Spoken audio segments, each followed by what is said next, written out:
Here we go. Well, you're on. Awesome. Well, welcome to Team Call. It is Monday, March 26th, which means it's almost April. I can't believe it. It doesn't even seem real, but it is. So the few announcements that I have before I introduce our speaker is the first one being the Success Club party at Coach Summit. All of these were from the National Wake Up Call this morning. FAQ 3442. The qualifications to get invited to the Success Club party at Summit is just that you have to hit Success Club 5 in March and April, but you have to have a total of 20 Success Club points. So like I said, FAQ 3442, you have to be registered for Summit before the end of April and then meet those other qualifications as well. March only, so just a couple more days for the Daily Sunshine price break. Those packs are $30 off, FAQ 3435. Beach bars are launching April 6th, which is next week. 150 calorie bars, 10 grams of proteins. They're going to be 2 flavors. They did also say this morning on the National Wake Up Call that Super Saturday and Super Sunday events will have samples. So I'm super excited about that. That is FAQ 9754. And then the 2B Mindset is coming out on May 2nd. And they're going to be giving us a ton of information about that new program on April 7th. Other than that, don't forget Super Saturday weekend is not this coming weekend, but the next, April 7th. Register for Summit at coachsummit.com. And I'm giving away workout leggings for coaches who hit Success Club this month. And I think that's it. So I'll go ahead and introduce our speaker. I'm super excited about this one. Mallory, most of you probably know her. She is or from our team page, she is a rock star coach on our team. I think this month already she has like 16 or 18 or 500 Success Club points. I'm not really sure. And she's doing a really great job at hosting coach sneak peeks and recruiting to the coaching opportunity and building her team. She's hit Success Club every month. She's been in Success Club. She's an Emerald coach. And she and I started talking. She actually reached out to me after our call. I guess it was 2 weeks ago, whenever we talked about those 10 things that is not moving your business forward. And Mallory works full-time. Her full-time job is in sales. And so we got to kind of talking about sales, and she reached out to me and she was like, I would love to share with our team why we are not salespeople. And I was like, absolutely, because that's a really kind of scary objection that a lot of us probably dealt with whenever we decided that we wanted to start coaching. Maybe we were fearful that we weren't going to be good salespeople, and you hear our slogans, we don't sell, we share, and all of those fun things. So I'm really excited for this content. I'm going to pass the mic over to Mallory. Okay, hi, can you hear me? Okay, cool. Yeah, so like Beth said, I am in sales. I have only been in sales for the last 10 years. I've, built my career on being on 100% commission. My mortgage is paid from my sales job at the moment. So the only thing I've really ever known in the business world is how to be a salesperson. So I've sat through a gazillion types of sales trainings. I've read like Jeffrey Gitomer's stuff, and I deal with salespeople on a daily basis because I sell advertising.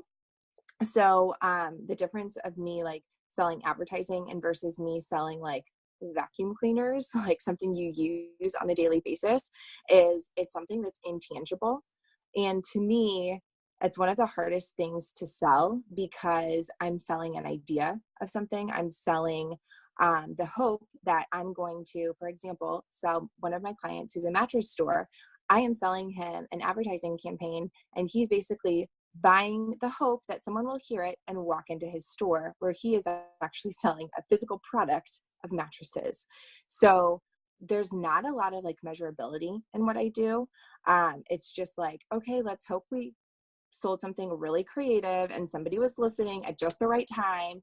And then at the very moment they were listening, they decided they needed to buy something. So to me, I'm bringing this up of the advertising because I feel like it's an intangible thing in which I think a lot of people view their health and fitness. It's not something that they necessarily need to live every day. They don't need to work out every single day. They don't need to fuel their body with, healthy foods. It's a choice. It's something that they have to pay attention to. So I'm kind of going to go through my process as a salesperson, and then at the same time go through my non-sales process as a Beachbody coach. Just as like the touch points of like my first interaction with a potential client versus my first interaction with a potential challenger in my group. So I think the biggest thing a salesperson hears all the time, and the biggest thing that is scary for salespeople, is cold calling. It's like the worst, biggest thing, and it's the scariest thing of like you see on a job application of like job responsibilities. You must be willing to cold call, and it sucks like real bad. It doesn't matter what industry you're in, cold calling sucks so badly because you're picking up the phone, you're emailing, you're like reaching out to all of these people that you don't know. So for me, I am in an alternative rock station. So I target companies that want to advertise to people that are males 25 to 54. So already I've taken the entire market of St. Louis. I can't go after the millions of people in St. Louis. I'm only going after those men. So like, let's cut out half of them. And then let's narrow that age to only people who are 25 to 54. And really, alternative rock music, like it's really like 25 to 35. Like it's really a really super narrow thing. So like I'm eliminating all of these people that I really am targeting in my sales process, right? So my first day as a salesperson when I'm cold calling is I'm just going after businesses that are trying to target this really, really tiny group of people. And then on the other hand, in Beachbody, like targeting, like there's no targeting. Like I'll talk to anyone who can breathe. I don't care. Like if you can breathe and walk and move, like you should be doing something, right? Whether you're exercising with me or you're exercising with somebody else, like you need to be doing it. Like every single person needs to be taking care of themselves, right? So I'm not cold calling and telling anybody that they need to be doing anything. All I'm doing is putting on my social media every day the fact that I work out, I eat healthy, and I'm going to share with other people the best way to do that. So I'm not scrolling through some random person's Facebook page and being like, oh my gosh, you work out, you should work out with me. Like, what are you doing? If you like this, you should be doing it with me. Like, no, that's so crazy. Like, who would do that ever? You would never do that. I would never walk into the gym and be like, okay, you're in the demo. Like, you work out and I work out. So like, obviously we're a fit. No, like, that's not how it works, right? So the next part that I have, I think is a big deal with radio in particular. And like back to, I'm just using this as an example, alternative rock station. Like people have a preconceived notion of the station I work with in St. Louis. Rock guys they have tattoos and they're like useless and they don't have jobs and they don't have money and like all of these crazy things. So like when I go to sell somebody something with my radio station, they think that like our listeners are just like scumbags. Like they have no money. Like they don't know what they're doing. They're not of value to them. So like they've already put in their mind something that this radio station has been around for 25 years. Like they already know, or they think they know who I'm talking to. Right. And then like, let's switch over to me as a Beachbody coach. Like they don't know me. They don't know what I'm doing. And one, I'm also in radio, like I'm representing a brand that's already created. I'm representing those people with no money. And like in Beachbody, I'm representing me, right? So like I'm putting out there myself, I'm putting out there what I see of value, I'm putting out there what I can do for people. Because as much as when I'm in sales, what I can do for my customers and everything that I can do, like there is only so much I can physically do. In Beachbody, like I'm showing you me and like that's all you're going to get. Like there's not another person. It's not, I don't sell you something and then you work with somebody else. Like I show you me, and if you're interested, contact me and you deal with me. Like that's it. It's so simple.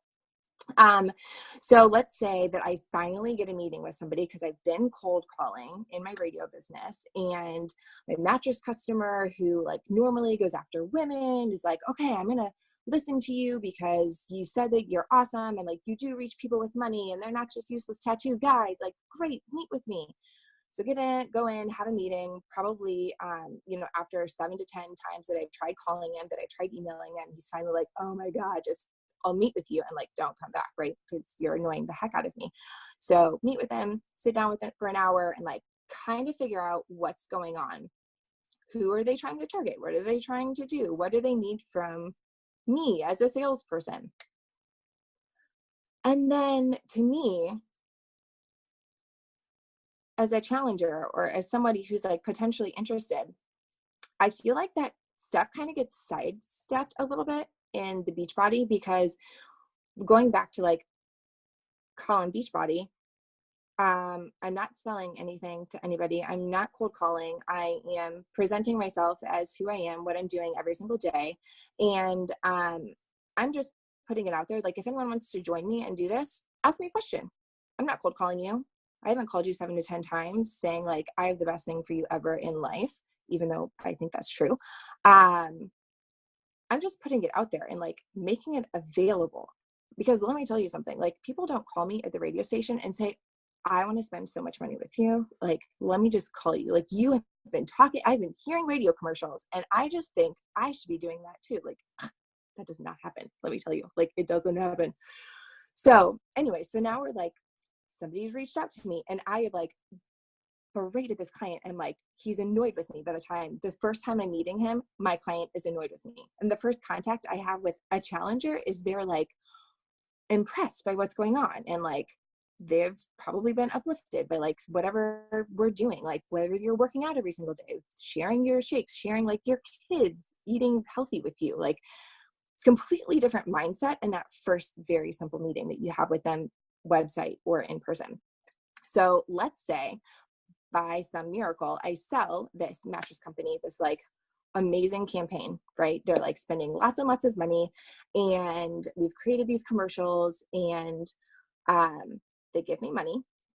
And then I'm like, okay, great. And I create a commercial, we put it on air, and I'm literally just waiting for them to call me and tell me like, have you sold any mattresses? Like, you know, we're running that thing, we're running that special. Like, have they mentioned us? Have they mentioned the point? Have you sold more? And they're probably going to say no.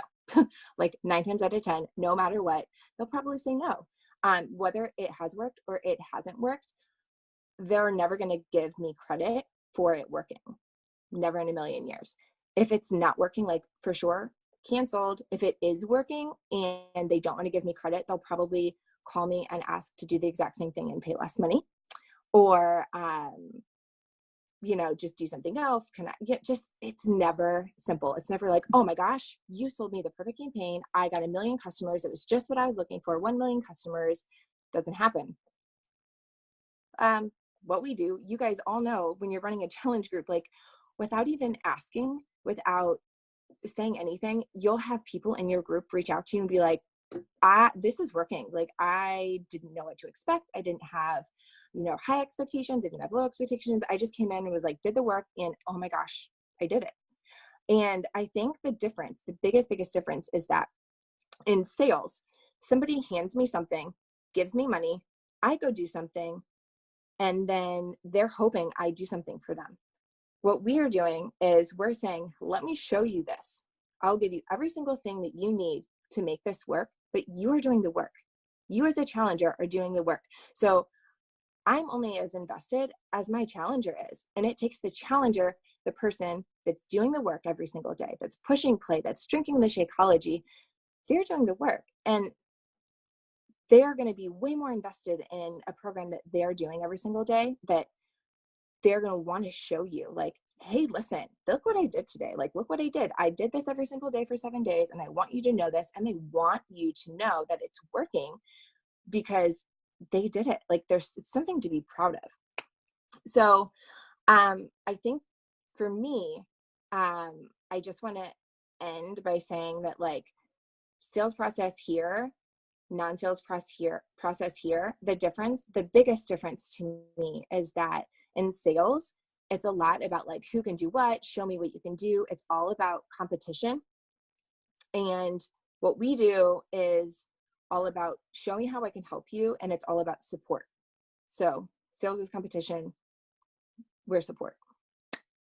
And that's what I have for you guys.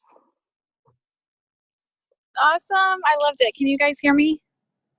Yeah. Because I'm on my phone. Okay, perfect. I just wanted to I was taking notes while you were talking, Mallory, and I just kind of wanted to reiterate a couple points that I feel like not only stood out to me, but ones that I think that are really relevant to our team at this point. And I talk about this all the time, how we pick team call topics based on kind of where the coaches on our team is at and kind of what we feel like needs to be heard at this point. And we were originally going to do this call last week, and then we had to move some things around because of Scotty Hobbs's call. But I still think that this topic is so relevant to our team at this point. And so first of all, thank you for that. I loved it. I thought it was really great. But a couple things that I wanted to point out was how early on in the call, you said something about like when you were talking about cold calling, how you said with coaching, like I'll talk to anyone, anyone that wants to listen to me, anybody that reaches out to me, I don't care, whatever. And I think that that's a really important point, because so oftentimes we get wrapped up in listening to trainings and hearing other coaches talk about how you are supposed to be speaking to a target audience. And I definitely think that that's true as far as like finding your close-knit tribe of, like other women who get you. But as far as health and fitness is concerned and running our online accountability groups and our boot camps, our responsibility is to help everybody that will listen to us, right? And so I think that that was a really good point that you brought up. And I think it was the National Wake Up Call last week. They kind of talked about that a little bit, about how, I don't remember which call it was. Anyways, but they talked about how it's our responsibility to talk to anyone and everyone that is interested in what we have to say. One of my biggest takeaways from your talk just now was how you talked about the biggest difference between your corporate sales job and what we do as coaches is how our literal responsibility is to show people what we're doing with the hopes of inspiring them and motivating them, which in turn will force them to want to take action. And how kind of that different mindset of, the mattress company who's calling you for a campaign versus your old friend from high school who's reaching out and wants to, focus on their health and fitness. That mindset shift is what forces the difference in that relationship from the very beginning. And I think that kind of piggybacking off of that, in order for that process to work, you have to show up, right? You tell your challenger, like you mentioned, I'll give you the tools, but you have to do the work.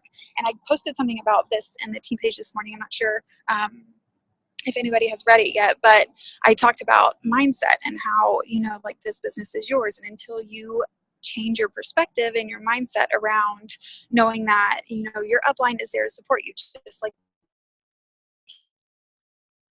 you're there to support your customers. And until you truly become invested in either your health and fitness journey or your business, those things aren't going to move forward, right?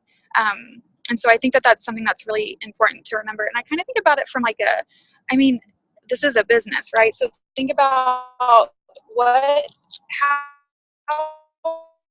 think about how you would be into a company. You would probably be hustling, right? Because you have a vested interest in, like, you're going to be out something. And I think that it's easy for us to forget that, because the investment, in starting this business was $160, which is pocket change to some people. And so I think just really kind of changing your perspective around that and understanding that the difference in what Mallory talked about, kind of her process in corporate sales versus what we do as coaches, is that relationship. And it's that difference in them wanting to invest in themselves and us showing up to be there for them. So that was kind of my biggest takeaways, and just a couple points that I wanted to. Anybody have any questions for Mallory specifically? Yeah, I do. So I guess you're getting so many Success Club points every month. Like, how many people are coming from your warm market and how many about are coming from your cold market? And how do you approach people, like if you're adding them on Instagram or whatnot?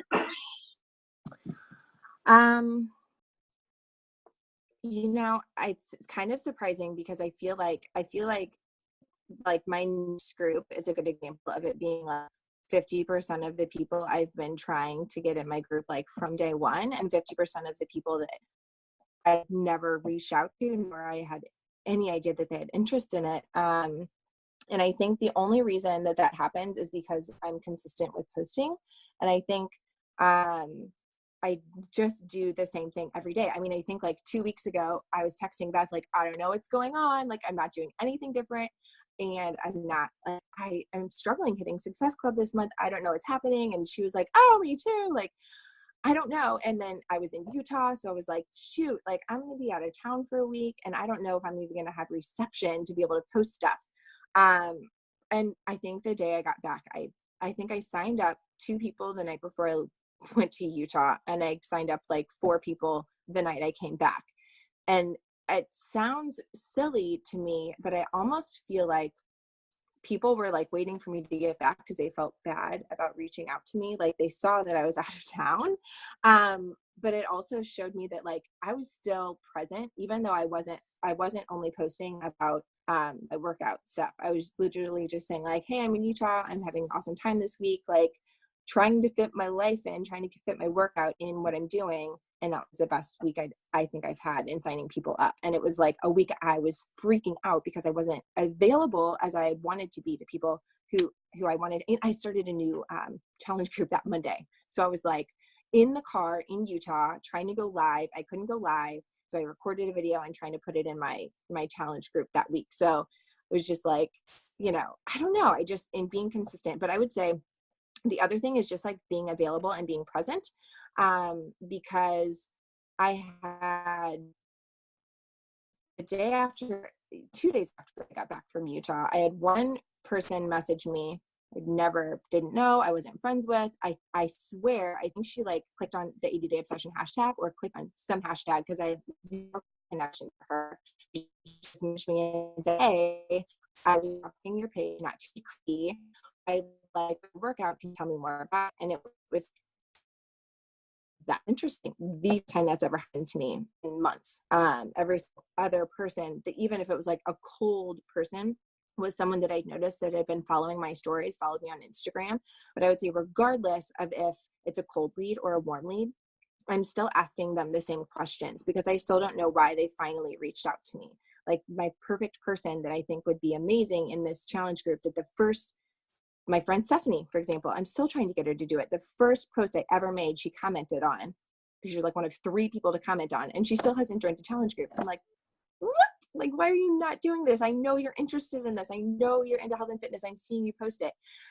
And I'm actually like kicking myself because I feel like the very first conversation, instead of me trying to sell her into a challenge group, is asking her questions of why she reached out to me and why she was interested. Like what made her comment, what was intriguing to her, like of all of the posts you've seen, like what stands out the most. And I feel like I ask those questions to every single person that messages me, and I get a better response than if I'm just like, okay, great, like here's all of the information and like whatever. So I think when I first started messaging people, I kind of gave them all the information, like literally it was like, blah, blah, blah, here you go. If you're interested, let me know. Like, please call me back.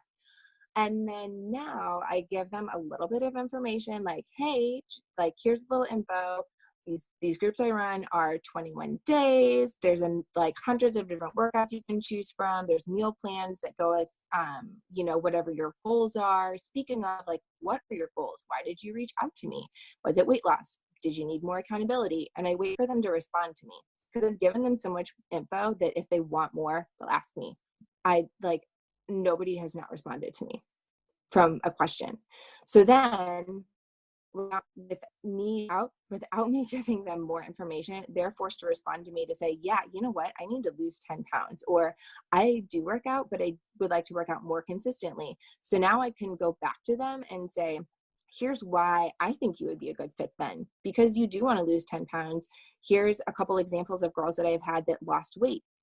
Here is an example of a girl that was like working out consistently because she's doing this for the first time and she's in a challenge group, and then it's a little more consultative as opposed to me like just word vomiting everything beach body. Does that answer your question? Yes, thank you. No, that was what I was asking and more. Okay. I think that goes really nicely with the national wake up call this morning that Chelsea Pearson did on, she's focused specifically on how to have conversations around objections and how to use those objections to like foster, really understand the concern as to why somebody won't commit. And I think that it's the same situation, like how you talked about asking questions and getting to know really what they would benefit from the most. So I think asking questions is an imperative part of the inviting process for sure.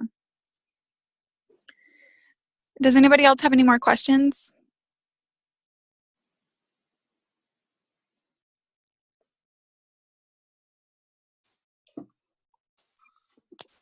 Alrighty. Well, Mallory, thank you so much. This was so good. Thank you, All right, Mallory. yeah.